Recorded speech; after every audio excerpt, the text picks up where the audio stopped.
cloud. All right, perfect. Thank you everybody for coming to the 4th session of Humanizing Your Online Course. This workshop series is really focused on providing immediately applicable strategies, hands-on strategies for you to take your online courses to the next level, really, with engagement, with interaction, and with just focusing on your students. We want something that's going to work for large classes and small classes, but the end goal at the end of the day is for you to walk away with something that's just immediately useful. Today we have Dr. Ayesha Sadaf, who is an assistant professor in the Learning, Design, and Technology program here at the University of North Carolina, Charlotte. The LDT program has done a great job of partnering with us in this session, so I'm very grateful to everyone in that department. My name is Dr. Fred Baker. I am in the Center for Teaching and Learning, and I'm an instructional designer here, and I'm actually relatively new. I've started in November, so this is my first time meeting Dr. Sadaf, but I'm happy to welcome her, and I just wanted to say thank you. Today she's going to be sharing about strategies to promote learner interaction in online courses. So without further ado, thank you so much, Dr. Sadaf. It's all yours. All right, thank you, Fred. So as Fred mentioned, my name is Ayesha Sadaf. I'm an assistant professor of learning, design, and technology. I have more than 15 years of designing, developing, and teaching online courses, as well as blended learning and face-to-face courses as well.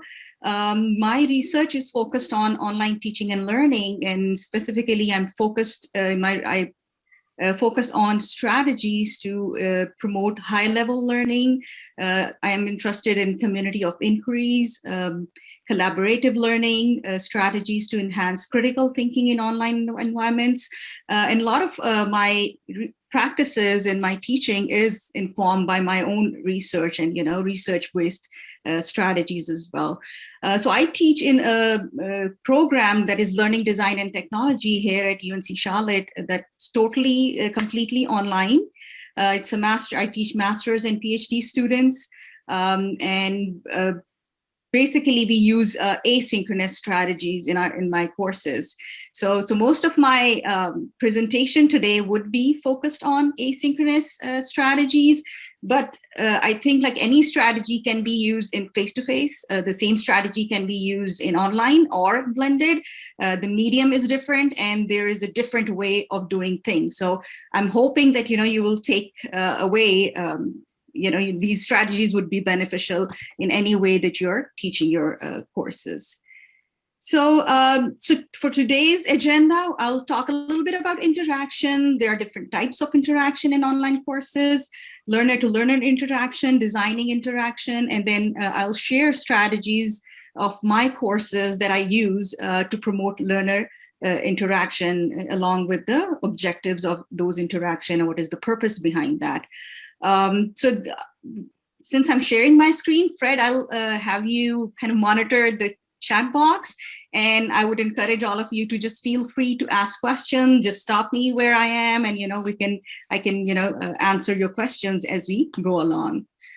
And I also wanted, I'm sorry to jump in. I meant to mention that, and I also wanted to mention that we have a resources document where we'll be highlighting and taking notes. Dr. Sadaf's slides are there. The recording for this session will be in there when it's ready. So sorry to interrupt you. No, thank you for mentioning that and sharing with that.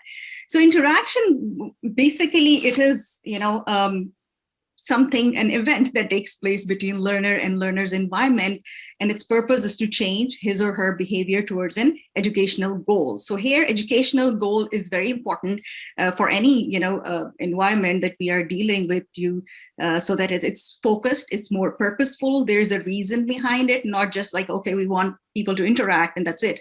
So every educational goal has a purpose that we want to achieve, and that should be the focus. So student interaction can help. There are different reasons or purpose behind, embedding student interaction, and basically it's to build a learning community. And since in face-to-face courses you can see your students can see each other, they can talk, but in online environment, basically that interaction on human connection is missing. So for online, it's more important that we need to, create a learning community where, which encourages critical thinking, which provides cognitive support for learners, and which promotes a deeper understanding of the material through, student to student interaction or any other interaction. So, okay. So there in online learning, this is one of the very common a framework that people use as a 3 types of interaction, and it was developed by Moore in 1989. And so he identified 3 types of interaction that is, inherent in an effective online course. The first is learner to content, where learners are interacting with the content. They are, using their critical thinking, reading assignments, and, participating in discussions and stuff. So it's more like content focused. So the second one is learner to instructor, where instructor is teaching, they're giving them assignments and giving them feedback. So that's the interaction between learner to learner, and learner to instructor, and learner to learner is basically when students are interacting with each other. So most of the time in e-learning, it's basically, assignments, students do it and they get grades, but this learner to learner interaction is a lot of time missing, where, students don't see a community of learners where they're not learning from each other, but just from the instructor and the content. So this is very critical in having an effective online course. So for learner to learner interaction, it refers to a peer interaction or group work or team projects or anything that you would say with or without the presence of instructor. A lot of times I have my discussions and I create them and I don't have to be in there, and the interaction is embedded within the assignment, that students talk to each other, they reflect, they collaborate, they exchange knowledge, and they'll learn most of it through that interaction. According to Jaggars Xu, they said that in online courses, creating a human connection is very important to deal with the emotional distraction that prevents students from performing to their full potential. So in distance learning, it's not just about distance, it's about the psychological and emotional connections that humans have, that is kind of based off humanizing a course that's very critical in online environment. So for designing interaction, it's important to follow these 4 steps. First, you need to identify the learning objective of the course or a module. So that's very critical. So objectives will dictate the type of activities that you will select, the kind of interaction that will help those activities, and the goals that you want your students to achieve. So the second one is to identify the core concepts the students need to learn. So what do you want them to learn from that activity? So that's important as well, so that you incorporate that within the instruction, within the interaction. And the third one is to select activities and tools to foster interaction. So you need to come up with what activities are going to support that objective that you want students to achieve, or the tools that foster that interaction, that will help them achieve the goal that you're trying to help them learn. And the fourth one is provide detailed instructions, guidelines, and evaluation criteria. So in online environments, the instructor is missing, basically, they can't see it. So you have to provide really detailed instruction for students to know guidelines, how to do things, what they need to do, how they're going to get there. And then evaluation criteria is very critical, that you need to have how you're going to evaluate their activities, so that gives a guideline for students to achieve what they want you to achieve them. So here are some of the strategies that I'm going to share today, and I'm going to show you detailed examples of how I evaluate them, what is the purpose of the activity, what are the concepts students are learning in those activities, and some of the guidelines, and I'll share some of the grading criteria that I use for those assignments as well too. to have learner-to-learner interaction in my courses. So first up, begin the course with an introduction discussion. That is very critical to, it's kind of like an icebreaker where you want students to know each other, because, for the rest of the 15, 16 weeks or 8 weeks, how long you're going to, facilitate that course, it's important for them to know each other well so that they know who they're talking to. And, so that's important. The second is use strategies that require student interaction. So that's important. There are strategies that would not, but you need to pick something that if you really want them to interact or collaborate or communicate with each other, the strategy should lend itself towards that. So some of the strategies that I use in my courses is case-based discussions, and there are different ways that I embed cases in my courses. Sometimes my students create cases. Sometimes I give them cases where they have to respond to those cases individually and then participate in discussions. Sometimes, they have to analyze those discussions individually, and then, or sometimes team-based as well, that they become a team, select a case, and then facilitate the discussion. So there are different ways that you can do it. So I use it a lot in my courses, and my students love it. And since I teach master's level courses or, PhD level, it really enhances their cognitive presence, their critical thinking in online courses. And another strategy is role play as well. Again, case-based, or, it's easier to assign them roles. Sometimes, you can give them discussions as a starter, or summarizer or facilitator, that you can do as well. Another strategy is using debates, that also, giving them controversial topics or something that, lend itself towards, two different perspectives that student can debate about.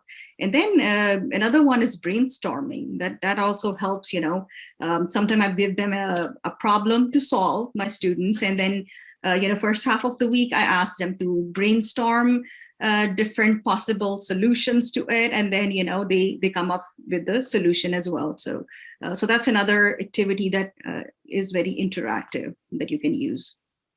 So the third one is create discussion questions that invite responses, questions, discussions, and reflections. So that should be, again, it depends on the goal of what you want them to achieve. But if you want to, see more interaction, your questions should be worded or structured in a way that invite more responses from students. So if you're going to ask just yes or no, or if there is just straightforward answer from a chapter that they're going to read, you won't get, interaction or, more engagement. But if you ask a question in a way, and I'll show you examples of how I ask questions in my courses. So, they interact and they engage more, my students. So, and the fourth one is use team-based projects or assignments, help them, get into teams, work collaboratively, solve problems, or do assignments. And that it helps not only with interaction, it also kind of like sometimes if, they are collaborating well and they get into good teams, it reduces their workload as well. Not only sharing knowledge and ideas and perspectives, it helps them collaborate or, lessen their work as well. The fifth one is encourage students to share their work. So this is very important as well. A lot of students love seeing different student works. So in our program in instructional design and technology, we have students from different areas, different, we have K-12 teachers, technology coaches, we have instructional designers who work in industry. We have instructional designers who work in higher ed. We have professors who are in higher ed as well, teaching courses. So it's good to see, different perspectives and how the same knowledge that students are gaining is applied in different areas. So students love to see that different, ideas. So that helps in, encouraging students to share their work. And the final was incorporate peer feedback, on projects or assignments. Again, sharing, and then peer feedback is another step where students not only see each other's work, they give them feedback and critically, analyze their projects. So that lesson instructors work as well, but still, they get to see other students' project critically as well. So. Any questions so far, or should we just move forward? Yeah, let me know if I'm going too fast. I'm trying to, There doesn't seem to be anything in the chat yet, Dr. Sadaf, so I think we're okay. Okay, good. If you guys have anything, though, please do jump in the chat. Yeah, just feel free to type in, and yeah, Fred will help me because I can't see the chat screen here. Okay, so this is the introduction discussion that I use in my course. Sorry, I was just going to say, if you do want to see the chat, I believe at the top of the screen that you're sharing, there's a little, they always hide it, but there's a little drop down, and then the 3 dots to the right, that will show the chat. Yeah, I know how to see it, but then, it hinders my screen. Totally understand. I'm sorry. No, some people know Zoom inside and out. I'll stop interrupting you. Thank you for that. But, it just takes more space. And I totally understand. Okay, so here's one of the examples. I normally use different tools, different ways, and it depends on the course that I'm teaching. So what I want students to share. But basically, this is one of my introduction discussion where, I ask them, I use so the purpose of this is to kind of like creating a community of learners, having students. That's what I tell them. The objective of this assignment is for them to get to know each other better, me as well, because I share my introduction as well. But we use FlipSnack. It's an interesting tool. It's kind of like a flip book. You just create a PDF document and upload it to FlipSnack and just work as a flip book. So I asked my students to create that, and as you can see, I have clear guidelines provided. They need to create the book. They need to embed in their discussion section, and I provide them clear deadlines of when it's due. Then I give them criteria, what I'm looking for in those in their introduction flip books, and then I have points that I assign, for each criteria that they need to have within that. And then I provide them, some links to the FlipSnack tutorials that would help them with the tool, since, it's not within Canvas. So I'd give them resources that they can use to be able to, and there's more guidelines for embedding that FlipSnack in their discussion boards as well. So this kind of like initiates the interaction in the classroom, encourage students to talk to each other, communicate. So not only they have to create or share a little bit of themselves outside of the academia, but they have to comment on each other, and students get excited at the beginning of the class. So here's my example where I talked about my family and the hobbies that I do, and something fun that they can see me as an instructor outside of a classroom. So this is one of the examples of case-based discussions that I use. So here I gave them, and again, this one, the objective was students to be able to critically analyze this case, and basically the concept that they were learning was about learning theories. And as you can see, they were learning about behavioral learning theory, cognitive information processing, schema. So there are different theories that they were learning. So they had to critically analyze this case and come up with solutions based on the theory that they were assigned to.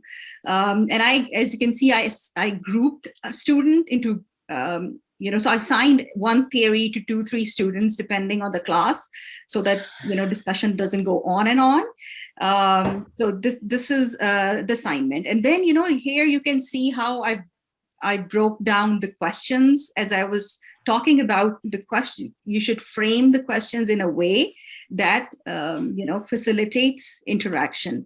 So the first half of the week, my students have to do problem finding, what's the problem in the case? How can your perspective help understand the problem, the theoretical perspective. So first half of the week, from Monday till Thursday, my students, they come up with, they talk about their theories and they find the problems. And then from Friday to Sunday, I kind of like I break down the week into halves. They do problem finding, so problem solving. So rest of the week, they have to talk to each other, identify the key principles, and suggest a solution as well. So that's how, they kind of interact with each other, and that kind of emphasize, their interaction in it. And then I ask them to, respond to each other as well, ask questions, clarify points, emphasize key elements, give additional examples, and so on. So I kind of like give them a guideline of what I'm looking for in their responses to again, facilitate their interaction in online courses. And most of the time, if I'm teaching a content, I use these case-based discussion a little bit later, where they've already learned the concepts, and then they can use those concepts to apply in these case-based discussions as well.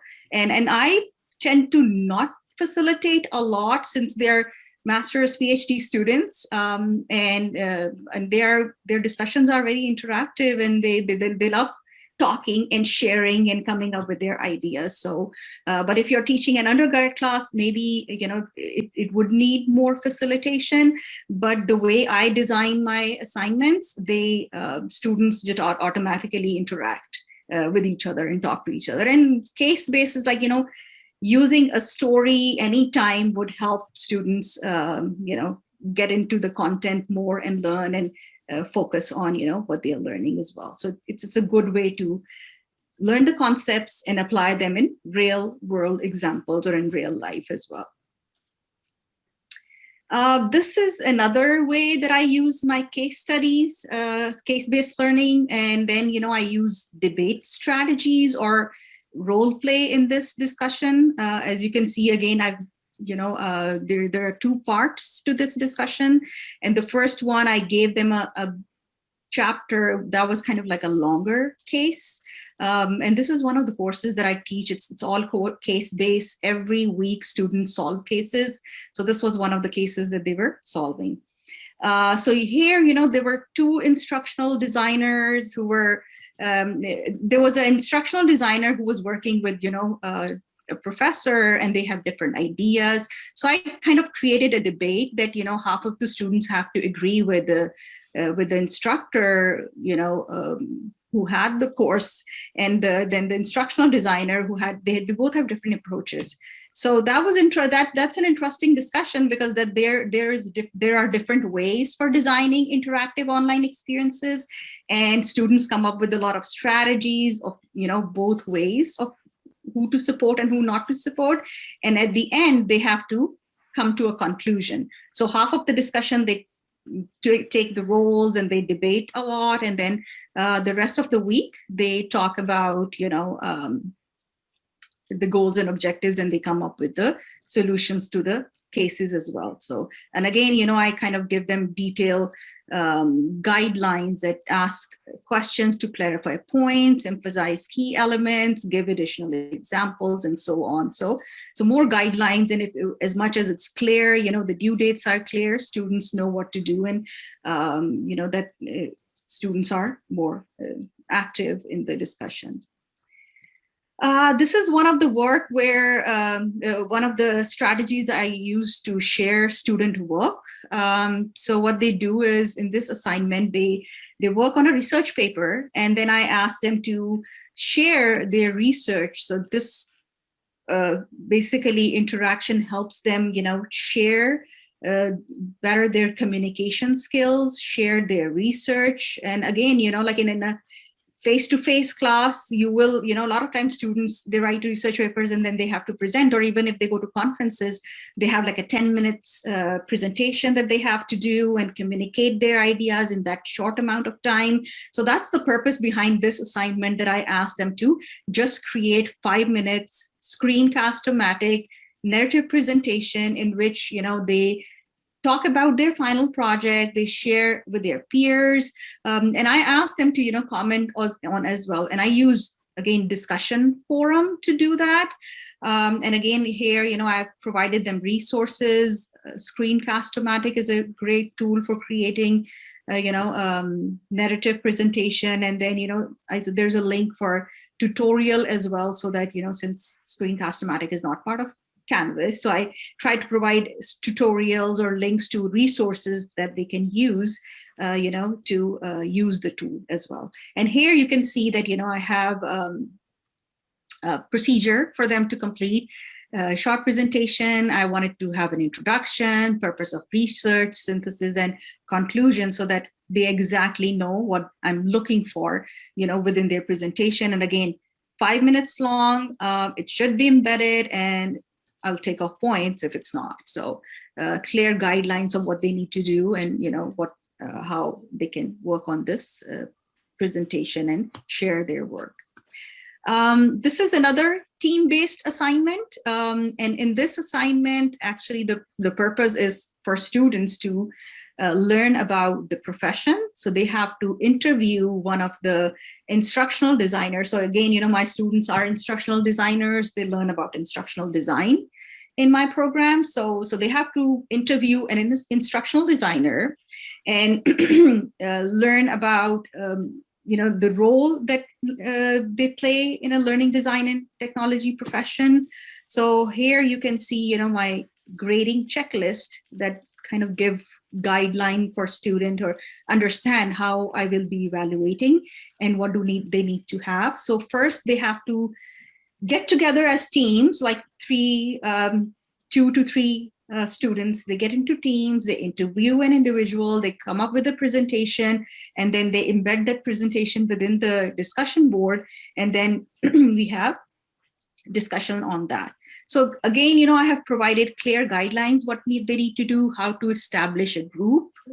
Sometimes students struggle. I would like to see equal participation of the students. Then, what is the presentation format that I'm looking for? And then they have to facilitate that discussion as well, with other students, come up with questions and talk to and see what was their research and how they're presenting that. And presentation format can be anything that they choose to do. Prezi, PowerPoint, Google presentations, or any presentation tools they can use. But it's a good team-based assignment where students, collaborate with each other and share knowledge and, share not only among the team, but with their class as well. Okay, so small group discussion. This is another assignment that I do. It's important, like online, a lot of times when you have big classes, students don't like that. And I think what I've seen in my courses is the ideal number is 8 to 10 maximum student within a group.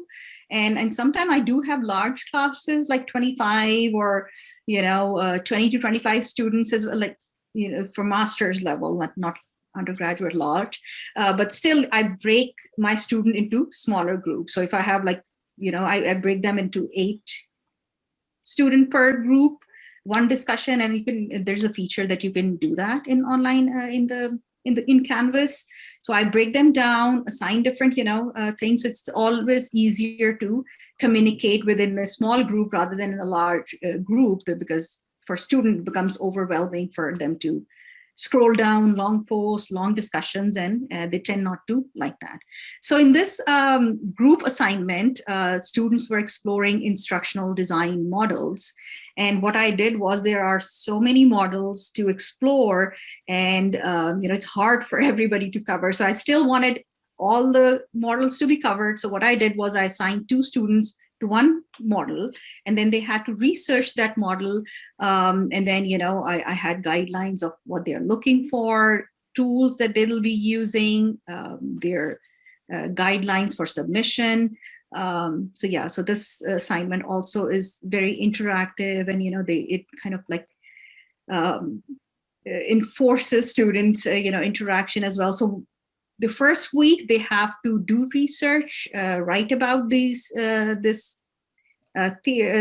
model, and I would like to see all those things. And then what they need to do is then they comment on different models as well. So they are kind of directed not to be within their model, but that gives them a chance to not only see their own model that they've researched, but compare and contrast with other models to see what are the similarities, what are the differences.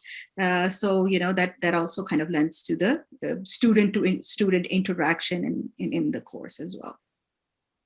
And S'more is again an interesting tool, PictoChart, and there's a way that they can share the password and create a S'more and collaborate through that through these tools as well. So when I'm using assignment, collaborative assignment, and a tool, I try to see if the tool kind of lends itself towards collaboration as well. So both these tools can be shared by multiple people if they share the password and just create an assignment there. And they can easily embed S'more, and S'more is a interactive poster, both like PictoChart and S'more, that they can embed videos, they can embed images, text, anything. So it's an interactive poster kind of, where students create posters based on those models.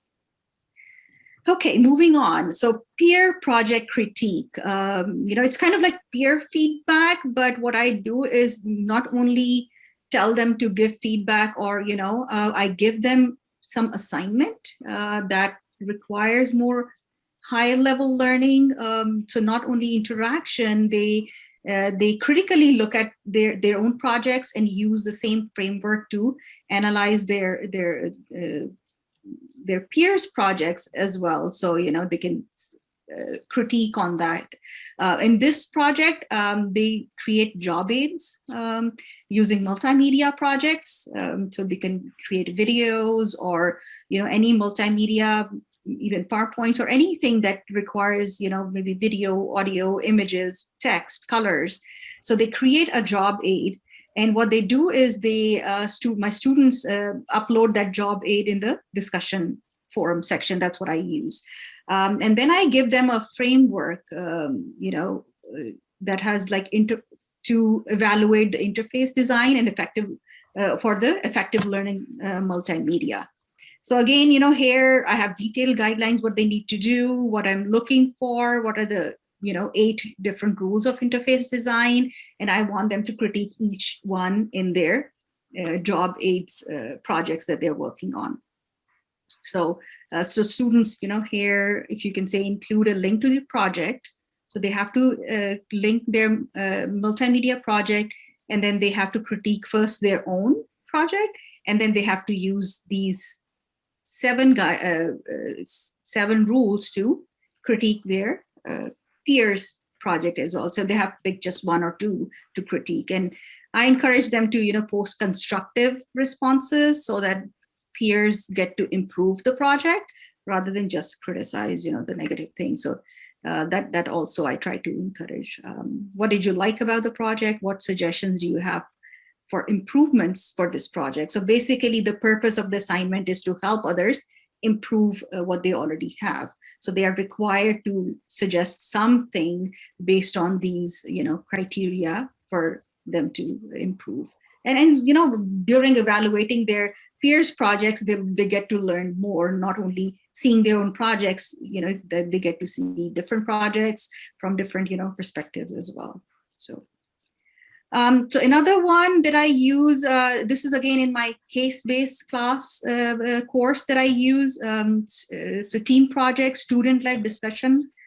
So what they do is students, they get into teams. Again, 2 to 3 students have a team. They select a case from the book chapter, and then they have to facilitate. They have to come up with questions. They have to provide readings. They have to create a rubric of how I'll be evaluating students' case analysis and stuff. So everything. So basically in this assignment, students get a chance to be an instructional designer, where they have an assignment and they get into teams and they act like a professor for 2 weeks to facilitate a case on that is focused on instructional design. And as you can see, and I'm going to share this link I have here, but I'll share examples that I give them detailed guidelines of what they need to do. How am I going to grade their collaboration, what they, the assignments that they need to have. And so here you can see some guidelines as well. But what happens is, during the first or second week of the class, they have to sign up, select a case, and then sign up here within the Canvas. And they let me know how they create their own teams.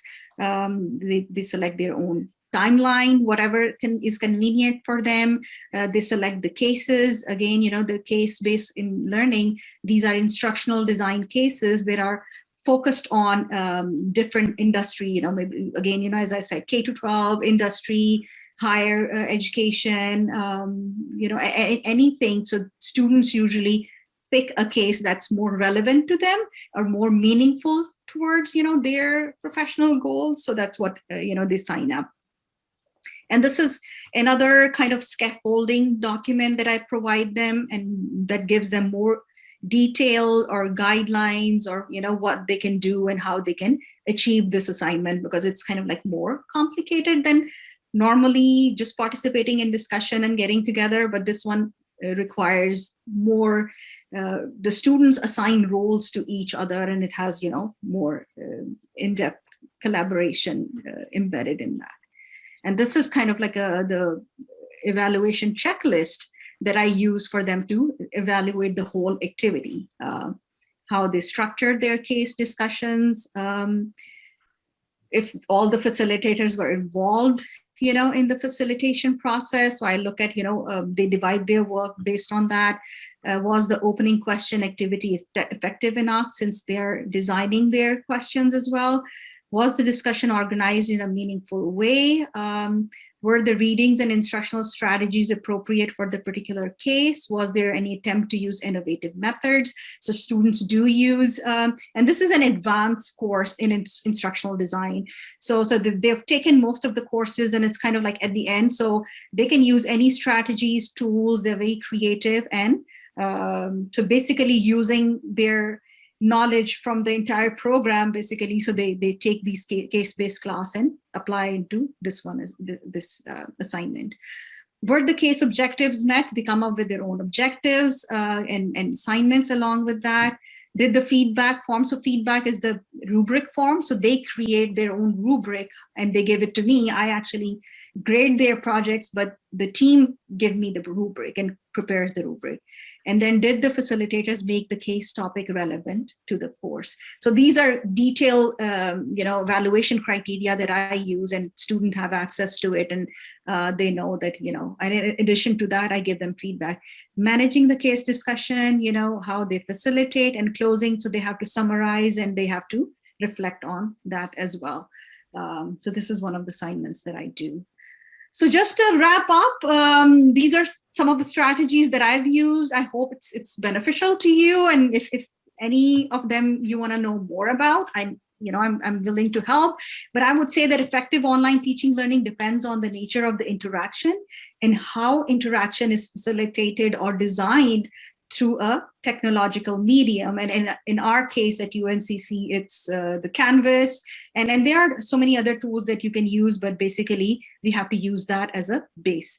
And then design and incorporate interaction purposefully to meet the course learning objectives, like course goals and the module objective. It's very important that students see those activities as meaningful, something that would enhance their learning of the concepts of something that's going to benefit in their future. So that's very important, that they should be purposeful, not just having students interact with each other without a purpose. So these are some of the references, some of my research that I've done on designing effective question prompts that I showed you, and I designed them based on a theoretical framework. Looked at the relationship between question prompts and critical thinking. And then again, student interactions and their relationship between questions. And basically, it's kind of like different strategies for online discussions and student perception of the impact of Quality Matters courses as well on their learning and engagement and enhancing cognitive presence, in case-based discussions as well. Questions, ideas, I think that just concludes my presentation. So I hope I'm on time. Okay, so we have 15 minutes. So are there any questions, comments? Somebody would like to share anything? Let me do this. I'm gonna just close this out really quickly so we can end the recording and just have an open discussion. But let me just say thank you so very much, Dr. Sadaf, and to all of the people who came. This was sort of a nonstop strategy session, so it was really cool because it was just new strategy after new strategy after new tool. So I really appreciate the work that you put into this.